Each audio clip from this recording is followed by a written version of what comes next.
മരിക്കുന്ന സമയത്ത് ഈമാനായിട്ട് ഇബ്ലീസിന്റെ ശർറൊന്നുമില്ലാതെ ലാ ഇലാഹ ഇല്ലല്ലാഹ് എന്ന കലിമത്ത് തൗഹീദിൽ ഞാനും നിങ്ങളും ദുആ ചെയ്യലുണ്ട്. ശരി തന്നെയാണ്. എന്നിരുന്നാലും ഏതൊക്കെ മജ്‌ലിസ് നടക്കുന്നുവോ ഈ 33 വർഷം മജ്‌ലിസ് നടത്തിയാൽ ആ വർഷങ്ങളിലല്ല ഈ 33 വർഷം ഉപ്പ നേതൃത്വം നൽകി. ഈ 33 വർഷം എവിടൊക്കെ നേതൃത്വം നൽകിയോ ആ ദുആയിലെല്ലാം എല്ലാം ഈ ദുആ ഉണ്ടാകും. അതും അതാ ഇവിടെ പുലരുകയാണ്. എന്നാൽ ദാഹം മൗത്ത് കൂട്ടിടും. മൗത്തിന്റെ സമയത്ത് ദാഹം എന്നൊരു അവസ്ഥ ഉണ്ടായോ? ഇല്ല. അതും അതാ അവിടെ എന്താണെങ്കിൽ സത്യമാവുകയാണ്. എന്തേ അതിനുള്ള കാരണം? അതേ സത്തായ ഈമാന ഖുശൂഅോടുകൂടെ ബദരീങ്ങളെ ഉയർത്തിപ്പിടിച്ചപ്പോൾ ആ കുരുത്തവും മാതാപിതാക്കളുടെ കുരുത്തവും ഉസ്താദന്മാരുടെ കുരുത്തവും പൊരുത്തവും ആ തഅ്ലീമോടുള്ള അദബോടുള്ള കൂടെ ജീവിതം ഉണ്ടായപ്പോൾ അതാ അല്ലാഹു നൽകുന്നു. ഈ ഹയാത്ത് കാലത്ത് തന്നെ അവരെ ഹിഷ്ക് വെക്കുന്ന മുഹിബ്ബീങ്ങൾക്കും അതേ മക്കളായ ഞങ്ങൾക്കും കാണിച്ചു തരുന്നു. അതേ മരണത്തിന്റെ അവസ്ഥ അതാ മരിക്കുന്ന സമയത്ത് പറയുകയാ. എന്തേ ഒരുപാട് ജനങ്ങൾ വരാനുണ്ട് ഇവിടെ. അതെ, നിങ്ങൾ പോയി പായസം ഉണ്ടാക്കി ഭക്ഷണം ഉണ്ടാക്കി വെക്കണമെന്ന് ഞാനെല്ലാം മക്കളായ പെമ്മക്കളായ അവരോട് പറയുകയാണ്. നിങ്ങൾ ഭക്ഷണം പായസം ഉണ്ടാക്കി. ഇതുവരെ ഞങ്ങളോട് അങ്ങനെ പറഞ്ഞിട്ടില്ല.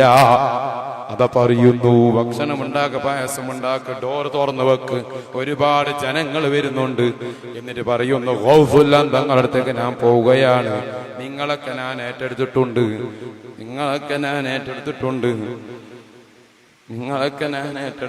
നിങ്ങൾ പേടിക്കരുത്.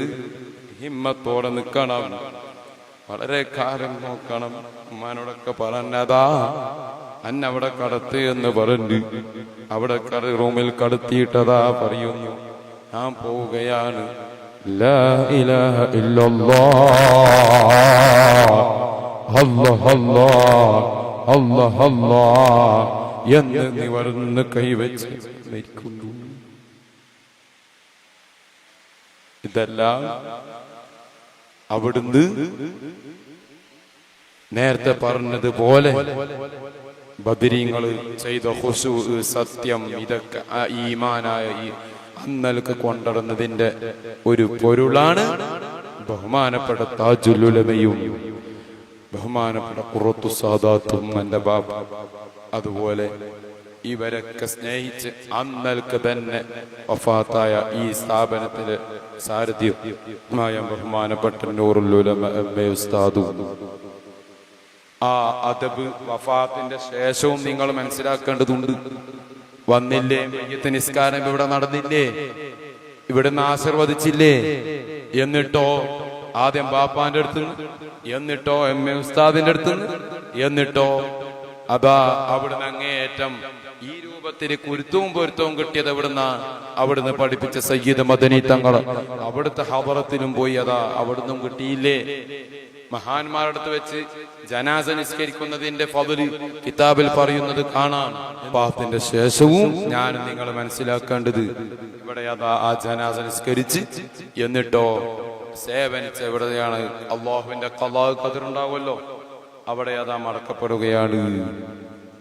അപ്പോ ഞാൻ നിങ്ങൾ മനസ്സിലാക്കേണ്ടത് ഇവിടെ ഉലമാ വറസത്തുൽ അംബിയാ എന്നതിന്റെ അവസ്ഥ ഓരോ മുഅ്മിനീങ്ങളും മനസ്സിലാക്കണം. ഇന്ന് നാളെ പിറ്റേ എല്ലാവർക്കും അജലുണ്ട്.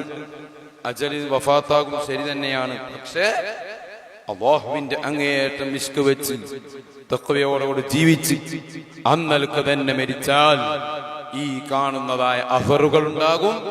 അതെന്താ? അവരുടെ പേരിൽ സ്മരിക്കലും അവരുടെ പേരിൽ ദിക്റും സ്വലാത്തും ചെല്ലലൊക്കെ തന്നെയാണ്.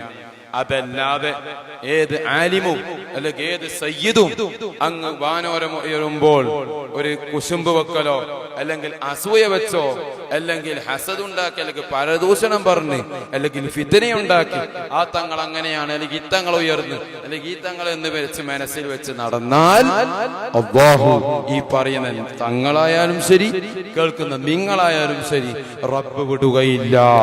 അതിന് യാതൊരു സംശയവും ഇല്ല. ഒരുപാട് അതിനെന്തുണ്ട് തെളിവുകളുണ്ട്. ആ തെളിവ് പറയാൻ പറ്റുന്ന സമയമല്ല ഇത്. അതുകൊണ്ട് തന്നെ മുഅ്മിനീങ്ങളെ, ആലിമീങ്ങളായ മുതഅല്ലിമീങ്ങളെ, നിങ്ങളോട് എനക്കും പറയാനുള്ളത്, അല്ലാഹുവിന്റെ ദീൻ നമ്മൾ മുറുകെ പിടിക്കണം. മുറുകെ പഠിച്ച് അന്നൽക്ക് തന്നെ എവിടെ ഏത് വിഷയത്തിക്കായാലും തുറന്ന് ഹക്ക് ആ രൂപത്തിൽ അതോടുകൂടെ പറഞ്ഞാൽ അല്ലാഹു നമ്മളെ കൂടെ ഉണ്ടാകും. അത് പറയുകയും വേണം. ഈ കാലത്ത് സോഷ്യൽ മീഡിയയുടെ അടിസ്ഥാനത്തിൽ ഈ പറയുന്ന തങ്ങൾക്കുമുണ്ട്. അതിനടിസ്ഥാനത്തിൽ വാട്സപ്പ് ഇങ്ങനെ പറഞ്ഞിട്ടുണ്ട്, അല്ലെങ്കിൽ അതിനടിസ്ഥാനത്തിൽ ഒരു തുള്ളല്, അല്ലെങ്കിൽ ഇന്നവർക്ക് വേണ്ടി തുള്ളുന്നൊരവസ്ഥ നമ്മൾ ഒരാളും ഉണ്ടാകരുത്. നമ്മളൊക്കെ നല്ല ഇൽമു പഠിച്ച് ആ നിലക്ക് തന്നെ ജീവിച്ച് അല്ലാഹു തആല താജുൽ ഉലമന്റെയും അതുപോലെ തന്നെ എം എ ഉസ്താദിന്റെയും അതുപോലെ നമ്മളെ ബാപ്പാന്റെ എല്ലാ മദദിലുമായിട്ടും അവിടുത്തെ നിയന്ത്രണത്തിലായി ഞങ്ങൾക്കൊക്കെ ജീവിക്കാൻ അല്ലാഹു തൗഫീഖ് ചെയ്യുമാറാവട്ടെ. ജീവിക്കുന്ന കാലത്തോളം ദീനിന് വേണ്ടി ഖിദ്മത്ത് എടുത്ത് ദീനിന് വേണ്ടി പ്രവർത്തിച്ച് മരിക്കാൻ അല്ലാഹു തൗഫീഖ് ചെയ്യുമാറാവട്ടെ എന്ന് ദുആ ചെയ്തുകൊണ്ട് ഞാൻ എൻ്റെ വാക്കുകൾ ഉപസംഹരിക്കുന്നു. വആഖിറു ദഅവാനാ അനിൽ ഹംദുലില്ലാഹി റബ്ബിൽ ആലമീൻ.